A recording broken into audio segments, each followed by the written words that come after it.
Hello friends, welcome to Inside Text. This is a platform to learn about power transmission elements and its control system.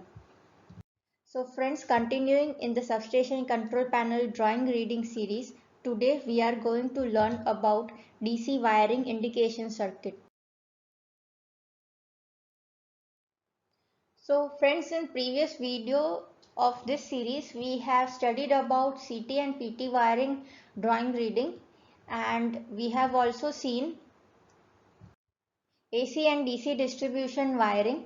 Link of both these videos is given in the description box below. You can please check out those videos.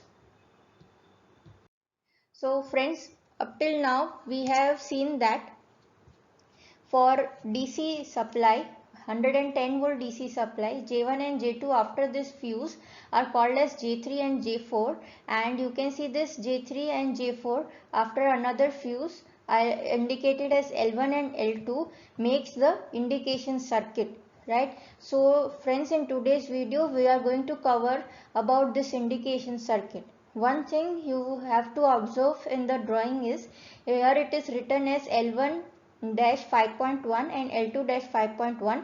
That means this indication circuit drawing is further in sheet 5 part 1, right? So if you want to see the indication circuit in detail in further, then you will have to refer sheet number 5 part 1, right? So indication, today we are going to see the indication circuit as positive is indicated as L1 and negative is indicated as L2. So let's now see the indication circuit drawing in detail. So friends, this is basically the indication circuit drawing.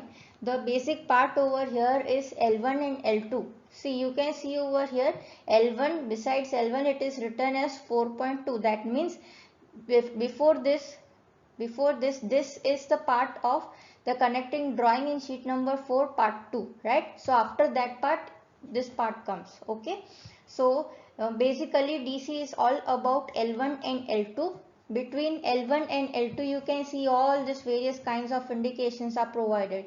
It can be either LED bulb, it can be a semaphore, it can be different kind of switches, right? So between L1, whenever this L1 and L2 gets connected, you can either glow LED bulb or you can use the semaphore. Now we will see each of these circuits in the detail below, right? So these are different kinds of indication LEDs. So red LED is for CB close indication, green LED is for CB open indication, blue LED is for spring charge indication, orange LED is generally for SF6 gas pressure normal indication. Then we have semaphores indicating the on and off position of various isolator or circuit breaker. Then we have a yellow LED for auto trip, okay, and white LEDs indicate trip circuit healthy of the system, right? So let us understand each one of these in detail, right? So this is a 52 auxiliary switch. 52 number is indicated, is given for an auxiliary switch. So what is auxiliary switch? Let us see that. See, for this is the breaker and this is the auxiliary switch. If the CB is closed, if the circuit breaker is closed, then there will be NO contacts and NC contacts, okay, of this auxiliary switch. Based on this contacts, either whenever the CB is open or closed, you will get this kind of indication. See over here, this is the NO contact, okay. So whenever the circuit breaker will be closed, okay, this contact will be closed and this LED will be glowing. Right now you can see that CB open contact, this is NC contact, okay. So this is closed, because of that the CB is in open condition right now. One thing to always understand is that the normal drawings given for any circuit are always for the breaker of position, right? So you can see this kind of auxiliary switch is there, okay. And another contact of this auxiliary switch goes for the mechanism of spring charge mechanism as well. Most of our circuit breakers in today's substations are having spring charge mechanism. Okay, so whenever the breaker is on or off, besides that there will be indication for spring charge also. Whenever the spring gets charged, because of this there will be auxiliary contact over here connecting, and based on the contact your LED will start glow. Okay, so you can see again this is open right now, that means spring is not charged and this LED is not glowing. But whenever the spring is charged, this gets closed, L1 and L2 gets connected and this LED will glow. One more thing you can observe over here is the negative, that is L2 is reaching for each and every component up to here, up to the switch. See, it is negative is already there. You have to connect this positive thing either through the auxiliary switch or say TNC switch over here or any kind of push button over here. Now let us see each one of these in detail. Right, now the next mechanism indication is for SF6 gas pressure normal indication. Again auxiliary switch. See, these are the various contacts. Between these contacts you can find this auxiliary switch inside the circuit breaker. For X5 number, the first and second number of TB will have this. Okay, and for 1 and 3 you will have this auxiliary switch, and these are the various kinds of contacts. Again for gas pressure normal, there is this density monitor. Inside this you will also have this kind of auxiliary switch. Okay, this is also one kind of auxiliary switch. So as I showed over here, this is the spring charge mechanism. Whenever the spring will be charged, you will have this LED glowing. Right, now we were talking about SF6 gas density monitor over here. So this is the gas density monitor. For each and every make, for different kind of breakers, the gas pressure, normal gas pressure for different makes breaker is different. So whenever that level of gas is reached, then gas pressure will be normal. If there is any kind of leakage due to which the gas pressure is not being maintained, then this kind of LED will not glow. Right, inside this density monitor there are micro switch. Okay, so for gas pressure the contact used is normally closed.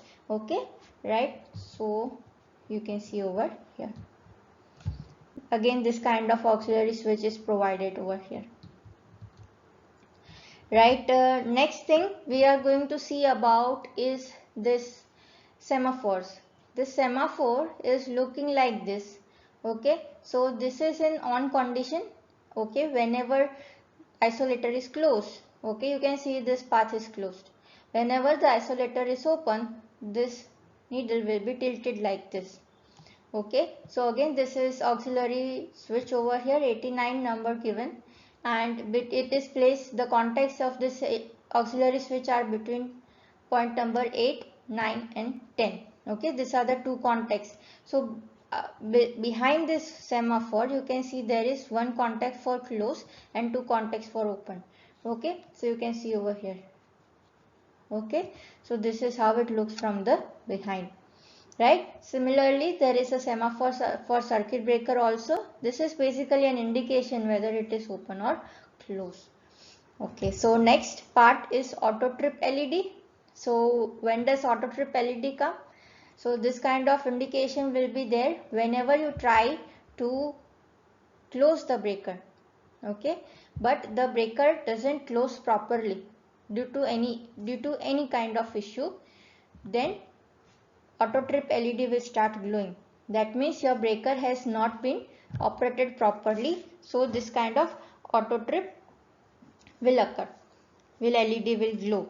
So we have a different based on how this LED will glow, that is based on the TNC switch. This is, you can see, trip neutral close switch. Okay, so based on the mechanism of TNC switch, there is a provision in which the switch, whenever the breaker doesn't close, the switch gets connected to trip part again naturally. Right, so there is a complete different video made on this TNC switch. The link is given in the description box, you can check it out there.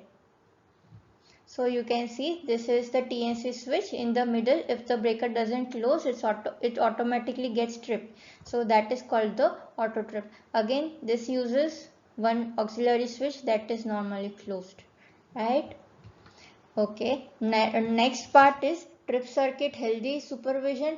So this is basically supervision to check if the trip circuit is healthy or not. You can check this by pressing this push button. So you can see the push button is provided over here. If the push button is pressed, okay, so it checks if the LED is glowing or not. If when you push the press button and if the LED glows, white LED glows, then your trip circuit is healthy. We have also made a completely separate video on the trip circuit supervision circuit, how it works, how this relay is connected, and what is its purpose for the circuit breaker, how it supervises trip circuit, right? So you can go and check it out. This link also in the description box below. So this is the back side of the push button. This is how you have to connect the terminals. Okay, so this is whenever this push button is pressed, okay, and if the trip circuit is healthy, this will be closed. So your LED will starting glow. So friends, this is basically about different kinds of indications that are used in the panel, and this is how you can read the drawing. Okay, but whenever you are doing any kind of troubleshooting, the first thing you have to see is the negative. If the negative is reaching up to here or not. If the positive is coming from this end, it will come up to here. If the breaker is closed, you can see that the positive will reach up to here and this LED will start glowing, right? So always consider where you can see this positive and negative, right? Inside you can see, refer this drawings and you can easily understand. So this is a basic panel and this is the various kinds of indication LEDs that we have seen. This is strip circuit healthy push button. Okay, so this is the LED. When you push this button, LED glows. Spring charge, circuit breaker close, circuit breaker open, auto trip, gas pressure normal, trip circuit healthy, and another push button for this same. This is the back side of all these indications. You can see over here. This is how a push button is working. Okay, and these are all the different kinds of LEDs. You can see over here how L1 is coming over here, L3 is coming, L3 is coming. Okay, and as per its different functions, different numbers are given to this opposite end. These are the semaphores and this is the back side of the semaphore. Right, so this is the basic thing about the auxiliary switch. Okay, you can see L2 is over here, L1 is over here. After this, going inside the auxiliary switch, now L1 will be called as L3. Okay, and over here it is called as L5. Now we have to understand that L3 and L5 means it is going for a particular cause. Say it is indicating for CB close, for CB open, L5 is given as the indication, right? So for whenever the number changes from L1 to anything, that particular indication you have to search. Okay, so indication for positive is L1, for negative is L2, right? So for positive is L2, after going into auxiliary switch it now gets connected into L3, and again after it's one of its contact it is now connected to L5, and for L5 it goes into LED bulb, and again negative is given as L2. Right, so this is the basic how nomenclature is given for any kind of indication circuit. Right, so this is the auxiliary switch. L1 and L3 are over here. Again, this is another. So in this video we have seen about DC annunciation wiring. If you have any kind of queries, you can ask in the comments below. Keep watching our videos. Thank you.